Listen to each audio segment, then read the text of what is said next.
What is going on, everybody? Welcome back to another episode of the Heroes for Hire podcast. We are back again with another episode of the Hero or Zero section of the show. I'm joined as always by my best pal, Mr. Shaun Mead. Shaun, how's it going? I'm good, Conor. Happy Friday. Thank Crunchy it's Friday, am I right? Where did you hear that? And I don't like you. It's an old marketing campaign from the 80s is what it was. He's on brand. He's niche. He's with the kids. I'm retro. That's big these days. Do you want to talk about the ad that was in Irish television of don't have the fifth? Oh, that's come up a few times. But basically, 4 pints, you can drive home. Don't have the fifth. That's too risky. There was an actual ad in Ireland. Lads, after 5, sure, you're pissed. You couldn't drive after 5. No one could. If you want to have 4 and then go cross country, fair fucks to you, you're dead right. Take it handy and have 4 pints and drive home. So this is Hero or Zero. This is the show where we choose one comic book character every single week. We talk their good points and their bad points, and we generally just give you a bit of a rundown of everything to do with that character. Now, I normally choose DC characters, and Shaun, he normally covers Marvel characters. But Shaun, it is my week. Shaun doesn't know who I'm doing. Shaun doesn't know who I'm doing, and I don't know who he's doing. That's English. That's I've had how the fifth. Works. Before podcasting, I've had the fifth. It's the only way to do it, Conor. It's the only way to get through this. You're a real Ernest Hemingway about podcasting. So look, if it's your first episode, you don't have to do anything, just chill out. If it's your second or above, we'd really appreciate 5 stars, a like, a follow, a share. I have an idea, Shaun. We're going for 150 5-star reviews by the summer. That's what I'm going for. That's vague. Yeah. Do we only give it a set date on that, or just I don't know. I'll make it up. All right. If we're on 49 in August, I'll say this is bang on.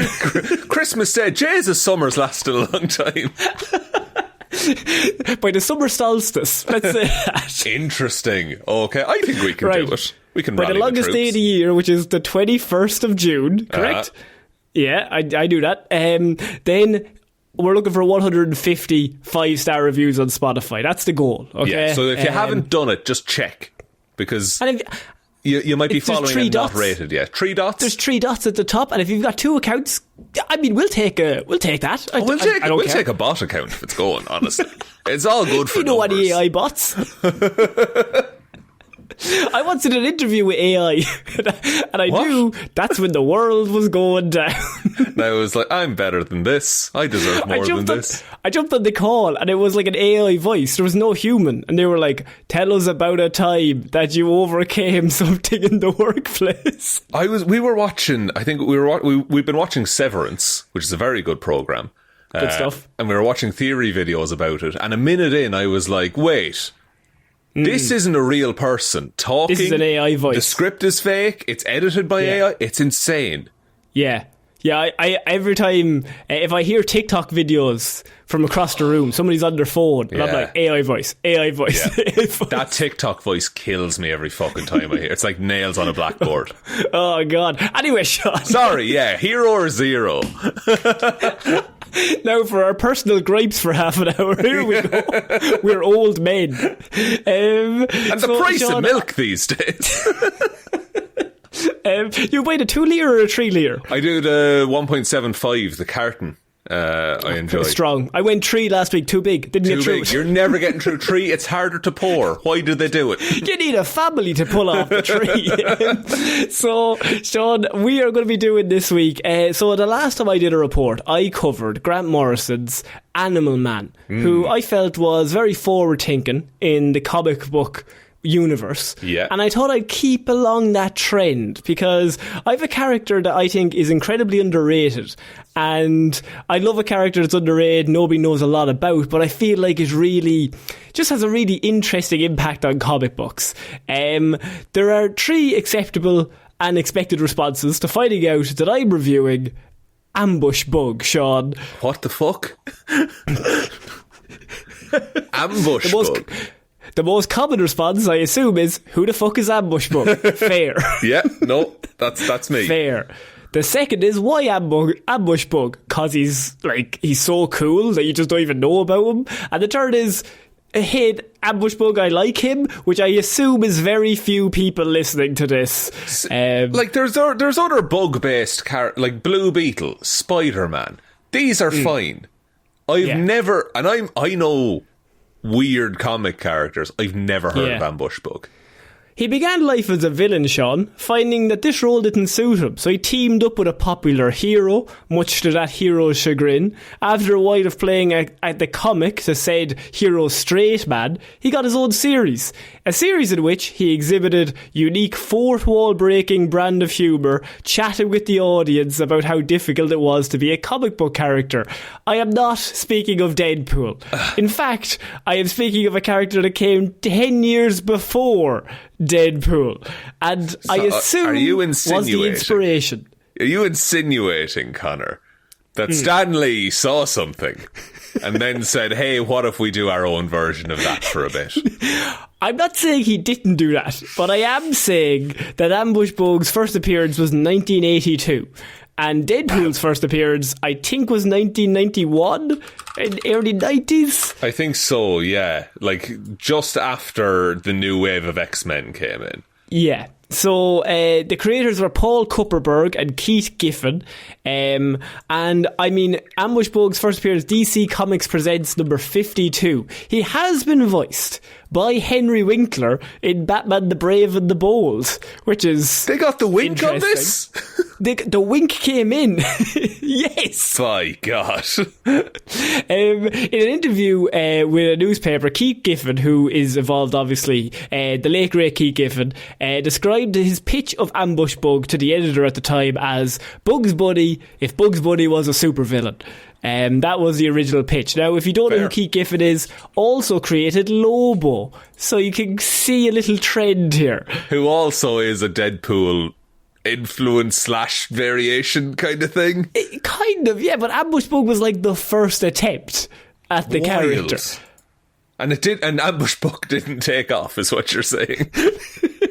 He was really loved, but I think Deadpool has, and look, nobody's ever said this about Deadpool, but he had more charm, or maybe universal comedy, in a way. Yeah, that's a very nice way of saying he appealed to the broadest amount of people. I think he was more broad. Yeah. Ambush Bug is very, like, he is kind of broad sometimes, but a lot of his jokes are very specifically targeting very specific people, just for the funsies, just to take the piss out of them. Yeah, okay. And he was a villain, now a hero, is what we're doing. So, Ambush Bug sprung from the demented mind of Keith Giffen as a comedic foil in the now classic DC Comics Presents 52.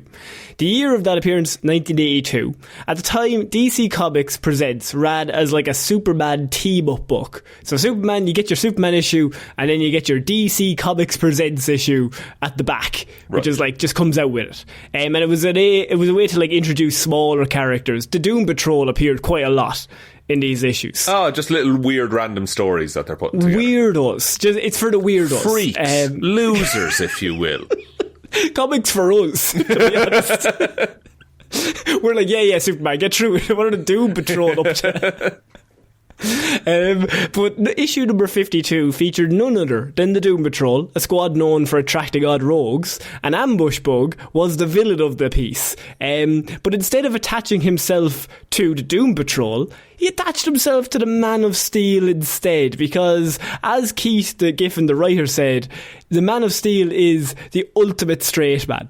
So you put Ambush Bug in the same comic as the Man of Steel, comedy ensues. It's like putting Deadpool next to Captain America.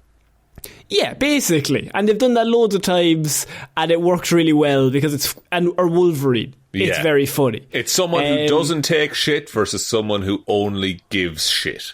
Exactly. So Ambush Bug was the alter ego of Erwin Schwab, who may or may not have been a mental patient. His power came from his suit, which had both narrowly escaped the destruction of its whole planet via rocket ship and been bitten by a giant radioactive space spider. Okay, so the dude himself, Erwin, he doesn't have powers, but his suit has both origin stories. Yeah. So Erwin is a nut job. As far as I'm reading these comic books, he is not, as we would say, a solid narrator. He's not unreliable. someone you could... He's an unreliable narrator is what he is. So we don't know what actually happened, and it changes all the time. But the story that I like the most is when there was this alien guy and his planet's about to be blown up via, like, Krypton. And so he puts his special suit into a rocket ship and sends it off the planet. And then midway through space, a radioactive space spider bites it, giving it more powers.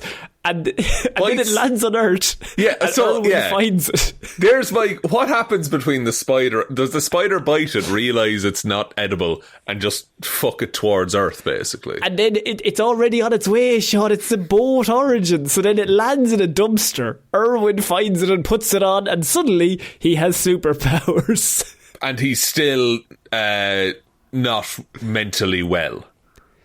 No. Interesting. Okay. Now, the true limit of Ambush Bug's powers has never been revealed. Aside from teleportation, which he can teleport anywhere because that's in the suit, Ambush Bug seemingly has the unconscious ability to warp reality like a Looney Tunes character. Ambush Bug also has a strong attachment to a doll that he calls Cheeks the Toy Wonder. The doll is not alive, but Ambush Bug treats him like he is. And it was like a weird commentary on Death in the Family like at the time. I guess, yeah, because that's current at the time this is coming out. So, but no, this was before that. So, like, he kind of predicted it. So, technically, Ambush Bug predicted Death in the Family. Or maybe they read Ambush Bug and were like, Jesus, we should kill Robin. That'd be fucking class. I hate fucking Jason Todd, the little prick. I like Jason Todd. He's cool. Ambush Bug's childlike meta and unhinged outlook combined with his sense of humour makes him like a prototype for Deadpool, appearing almost a decade ahead of Liefeld's character. Despite Ambush Bug's wacky nature, his powers no laughing matter. Unlike many other teleporters, there's no apparent limit to where Ambush Bug can go, including other dimensions, anywhere in the galaxy.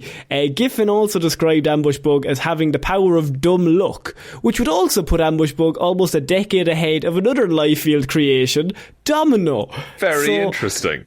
Yeah, so he just has like dumb luck and can teleport anywhere at any time. Like, it's all very... It's proto a lot of characters, which is very interesting, especially considering the Rob Liefeld characters. I feel like Rob read Ambush Bug. I'm being honest with ourselves. Yeah, and look, and that's how ideas happen as well. Like, it's... Yeah, like, that's all comic book characters. Yeah, nothing's original. Everything goes back to Scarlet Pimpernel and shit like that. It doesn't matter. Yeah, like... so first appearing, as I said, in DC Comics Presents number 52. He's a villainous comedic pest. Like myself. He's played... He's after a few initial appearances as a villain, Ambush Bug then decides that he wants to be like his hero, Superman, and he turns a new leaf to begin a heroic path because he really wants to be Superman's friend, even though Superman is the straight man and doesn't really give a shit about him. And Superman doesn't know who he is. Yeah, most of the time. Ambush Bug quickly became a fan favourite comedy character, reappearing in multiple Superman comics as a self-proclaimed sidekick, often causing a headache for the Man of Steel, before starring in a miniseries of his own once he became popular enough. Wild. So they just put him in the most popular comic book characters book, and then they were like, you can have a few more issues of Ambush Bug. Yeah. So a minor adjustment happened. This was in Supergirl version 2, number 16, 1984, in which Ambush Bug decided, as I said, to become a hero. Now, Deadpool also does this, so it's actually like, it's so weird, the connection, like it's very similar in terms of like starting. Deadpool's more like violent, Ambush Bug is just more idiotic. Yeah, I get you. And also I feel Deadpool probably had more room to be violent in like the edgy 90s. Yeah, exactly. And so there's one issue of Superman where he figures out Superman's secret identity in a comedic series of panels that have him basically take off Superman or Clarke Kent's suit, right? And then he starts putting like a spit curl into his hair and he figures it out through that. He's like, this is interesting. And it's just kind of like, Giffen, by the way, all this. So Giffen is the writer at the time, Keith Giffen, and it's really good stuff. Like it's really funny and really likable. The very next year was huge for Mr. Ambushbug. He started 2 Superman titles and went on, as I said, to host his own 4-issue miniseries. Through those 4 books, Giffen and Fleming, who also co-wrote and did the art on it, stabbed their biting wits at everything from DC's editorial process to what became of the lost characters after Crisis on Infinite Earths to the very comic book readers themselves. They're just taking the piss out of everybody. Yeah, no one is safe from Ambushbug. Yeah, and it's this kind of comedy that's very Deadpool. The characters know that they inhabit a comic book and frequently reference that. If anything, I would say Ambushbug kind of went further, dragging the creators in, as well as openly mocking the editor-in-chief of DC Comics and dropping him by name into multiple jokes if something didn't go right. Just bullying. I guess like with a character like that, if you don't go that far with it, then there's a limit on the powers. You need to be able to take the piss out of essentially God. Yeah. And an issue that really I liked was his last appearance with Superman. And it features Superman and Ambushbug swapping minds, with the powerfully irresponsible Bug interfering with the plans of Cobra, a terribly serious master villain. All the villains in Ambushbug stories, by the way, are all straight men. Like, they're all straight down the line. They don't want any comedy, and that's why he works so well, bouncing around them. It could be any typical like DC plot, but it kind of just goes straight comedy. So like serious superhero fans like serious superhero stories, frown upon any like parody, but superheroes can also get away too self-important, so that's why this is where this character came in at the time, to just be like, Superman is also can be just silly. Isn't it wild that there's a guy that has these powers? Like, isn't that just fucking weird? Like, Superman's whole story is like justice, honour, and mostly not being a dick. And except Superman now has Bug's mind, so Ambushbug is running around as Superman and waving his arms in the air. Or else you have Superman, who's now basically dressed as Ambushbug, trying to convince everybody that he's Superman. You can see where like that could be a really funny issue, because he's like, I'm Superman. No, okay, Ambushbug, fair play to you. Yeah, you gotta believe me, guys. Like, and then you see like Superman running away from villains. Yeah, like he's like terrified.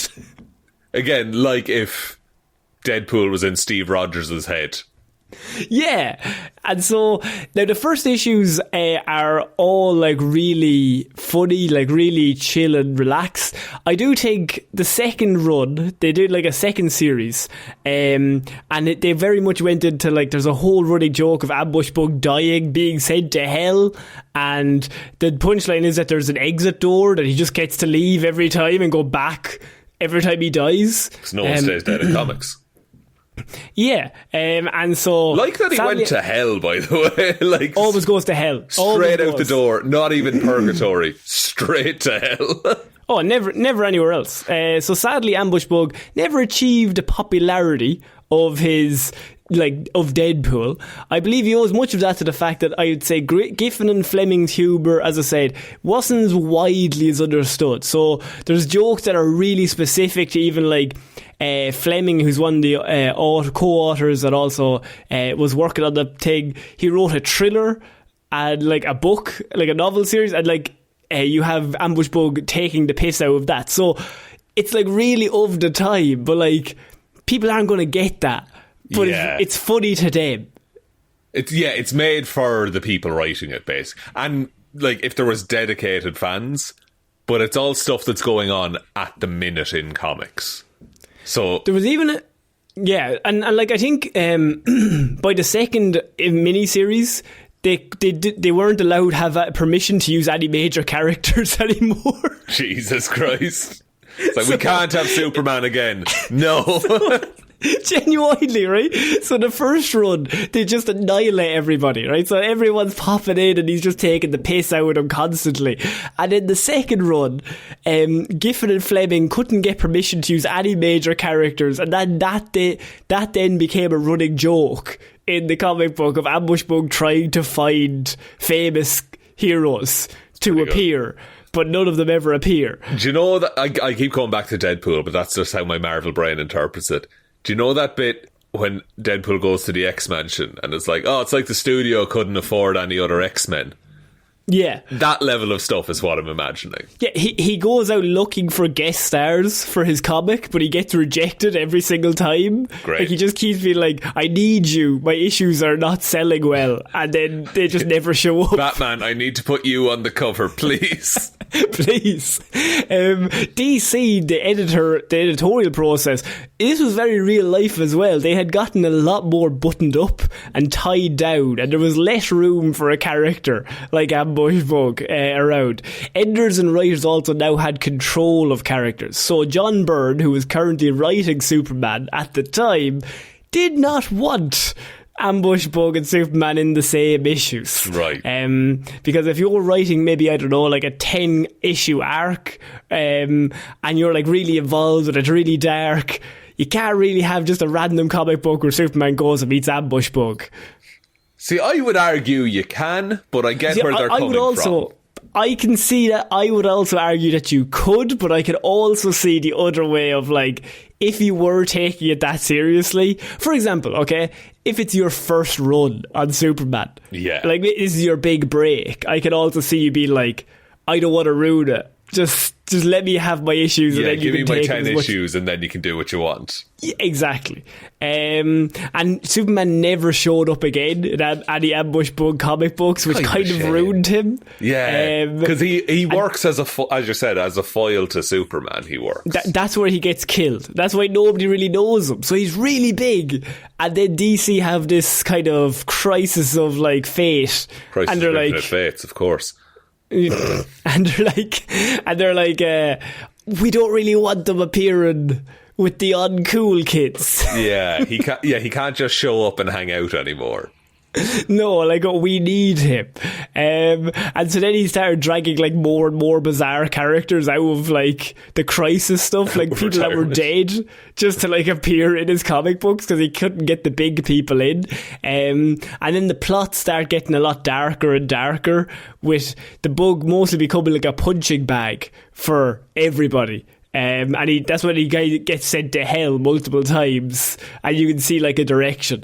Now, simultaneously, Giffen at the time had actually been invited, because Ambush Bug was massively successful, like 1982 to 85, and then after that he gets brought in to do Justice League Europe, and then Justice League International, and then the Justice League in 1990. Straight out, just regular Justice League. He was writing the Justice League comics for 5 years. Fuck. And so while he's doing them, he's still kind of working on Ambush Bug, but you can see that there's now a difference, because, like, he's actually made it. They're like, you made Ambush Bug good. Here's the Justice League. That's, like, you love a success story like that. It is kind of sad that Ambush Bug gets left in the dust a little bit in favour of the Justice League. I understand why it happened, though. There's so I'm going to cover like small stories that he was involved in near the end. So there's a story called Son of Ambush Bug, and in it he's out of favour with the editors. So Schwab was forced to make do with no funding of the comic book. So there's nothing really happening in any of the panels because he has no funding to actually do anything. And he repeatedly dies and avoids being retconned over and over again. He then leaves the DC universe behind forever. Leaving behind his suit, and his face is seen for the first time ever, but the face that you see is an unfinished outline with 2 lines across eye level, so it's just a circle and like a half finished face. So he didn't even have the funding for the face. That's great. I kind of like that. I wish more comics did that. He joined the Suicide Squad for a very brief time, but just getting brought in. There was a really funny Justice League of Anarchy storyline where they just got all the people who are mental and put them all into one Justice League. So you had Ambush Bug, Mazing Man, Plastic Man, Harley Quinn, the Creeper, and the Trickster. Folks, you're about to hear a lot of Hero or Zeros over the coming weeks. So you just were like, who are mental? Yeah, who's insane? Yeah. He was also seen with the Heckler and Plastic Man move at one stage. Heckler, Jesus. He's Ambush Bug. Of course he'd hang out with the Heckler. And in his final adventure, he actually joined the Doom Patrol, and he defeats a villain called Mr. Somebody by whispering into his ear that the Doom Patrol series had been cancelled and that he needed to stop doing villainy. Because man, this isn't going anywhere. Just lad, we've only got 3 more panels. Wrap it up. You're blowing shit up and we don't have time. Right, folks, please. He starts flashing the lights. So in terms of powers and abilities, his powers: teleportation. He can teleport anywhere. There's little robots in his suit that help him teleport. Yeah, whatever. Whatever you want, but look, he got bitten by a radioactive space spider, and he also was on a different planet. Dumb luck. He just gets very lucky for no reason, like Domino. He's got cosmic awareness. He's aware of the fourth wall. Invulnerability. He can basically just survive anything Looney Tunes style. Yeah, he's a cartoon character, true and true. And I have a few bits of trivia that made me laugh about Ambush Bug. Ambush Bug has spent some time in Arkham Asylum, but he was released primarily because they could not deal with him anymore. At the time, they had been close to curing the Joker until Ambush Bug recognised him and attempted to arrest him 17 times while locked up in there with him. He then they then ran into his cell and he was hanging upside down by his heels from a rope from a pipe, and when they asked why, he was like, I think I did it wrong, is what he said. So that's a very dark joke that happened. Jesus Christ. He also convinced a number of the people working there who brought in the trays that they were also crazy and pursued legal action demanding more electric shock therapy for him and everyone else. No, Judge, I think it'll work this time. He's died and gone to hell multiple times. He always returns to Earth via a back exit that leads to Metropolis subway, and he's an avid comics reader. However, he just reads the captions and the balloons and skips over the pictures. That's a nice detail. I like that a lot. And that's clearly written by Giffen just to fuck with his arse. Yeah. It's like, you're not important. Yeah, it's all about the story. That's why they're here. And so that is Ambush Bug. Just what a lunatic character. He's just mental, and also he is just Deadpool 1.0. Yeah, it's like the first version of the smart talking dickhead fourth wall breaking character. Like, him and Firestorm got locked in a hotel room once, and he's like talking to him, and Firestorm takes out his phone and they're like having this conversation. I had this panel that I like really made me laugh of Firestorm's basically like, Ambush Bug, like, fuck off, and like, I don't need you here. And then Ambush Bug jumps in and like takes his phone, and the exact quote I have written down here is, hello room service, send up a plot and 3 pages of dialogue right away. The weekly grind is tearing me apart. So, because they were running out of plot. Just an exhausted writer being like, yeah, this is what we're getting now. I think it's some of the issues, by the way, so fun to read. Like, they're all, and how Giffen does it, by the way, it's really interesting, is that the panels don't really work, like, very similar to Animal Man, but like, there's no paddling sometimes. Like, if it starts getting really crazy, yeah, everything starts not making any sense. The squares aren't perfectly parallel, then you have like things that bleed into each other, the colours are really bright. It's like, it's really unique. Sounds kind of hecklery as well, like just a nightmare to read. It is, but it also works. I think it doesn't go as far as the heckler. Yeah, it's like a nice middle ground that, like, it's, to me, I treat it as like a Dutch tilt in a movie. Like, things aren't right, yeah, but it's still going like a comic book, but things are just kind of moulding in together. It's a little bit askew. Yeah, exactly. That's fun. I like that, Connor. What a good report. Thanks, bud. Would you like me to take us out? Yeah, sure, why not? Thank you everyone for listening to this episode of Hero or Zero. We will be back on Monday with the Heroes for Hire podcast, and next Friday with another episode of Hero or Zero. Big thank you to everyone over on Patreon, patreon.com/Heroes for Hire podcast. Link to that is in the description. Head over there if you want to support the show, helps keep ads off it. Also means that you get extra movie reviews every month. We just talked last month about Batman and Robin, one of the comic book movies of all time. It's definitely come out. It happened. So head over there if you want to see that or any of the other stuff we reviewed. There is also a merch store, heroesforhire.ie/shop. Twitter is @HeroesForHirePod. The 4 is the number 4. Facebook is Detective Divilment's discussion group. Instagram is Heroes for Hire Podcast. And the best way to ever help out the show is to tell one human being that we exist. Just a one, please. And I think that's about it, Connor. I think so. So I've been Conor Lawler. I've been Shaun Meighan. And we shall see you all next week, guys. Bye. Bye.